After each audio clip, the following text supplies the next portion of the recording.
سڵاوتان لێبێت تابانجافم و سەرباسی تیوارتان پێشکەش دەکەم.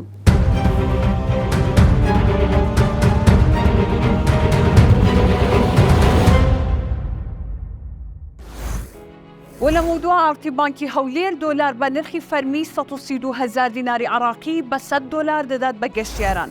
دانیشتوانی سیتیەکانی کوردستان هاواریان لێ هەساوە لەبەر گرانی نرخی کارەبا بۆیە دانیشتوانەکەی لە سلێمانی خۆشاندانیان کردو.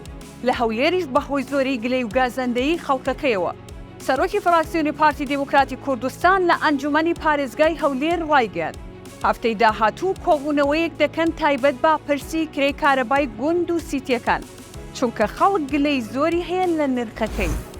عالم محەممەد پەرلەمانتاری پێشووی عراق ڕایگەیاند لە هەرێمی کوردستان 200 پاڵاوگەی نایاسایی هەیە کێکی بەرپرسانی پارتی و یەکێتیە.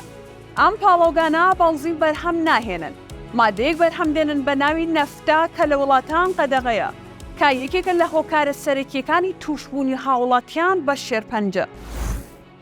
دوای ئەوەی ئەنجومەنی پارێزگای هەولێر نووسراوێکی ئاڕاستی ئەنجومەنی وەزیرانی حکوومەتی هەرێمی کوردستان کردبوو بۆ لێخۆشبوون لە قەرزی پارەی کارەبای نیشتیمانی لەسەر هاوڵاتیان. ئەنجومەنی وەزیران بڕیاریدا کە ڕێژەی لێخۆشبوونی لە 115 پارێزگای هەولێر و دهۆکیش هاوشێوەی سلێمانی بگرێتەوە بۆ ماوەی 3 مانگ. ئەوداوی کوشتن لەسەر شتی زۆر سادە و بچووک لە هەرێمی کوردستان ڕوو لە هەڵکشانە. ئەم ڕۆژگەنجێک بە ناوی عەلی عەبدولسەلام لەسەر خواردنەوەی تایگەر لەلایەن هاوڕێکەیەوە لە فامیلی مۆڵی شاری هەولێر کوژرا. سەرۆکی سەندیکای شۆفێران لە سلێمانی ڕایگەیاند بڕیار دراوە هەر ئۆتۆمبیلێک کە لە هێڵەکانی دەرەوەی شار کار دەکات سیستەمی فێنکەرەوە لە وەرزی هاویندا بەکارنەهێنێ دەستی بەسەردا بگیرێت. سەرباسی تیوارم پێشکەشکردن شاد و کامەران بن.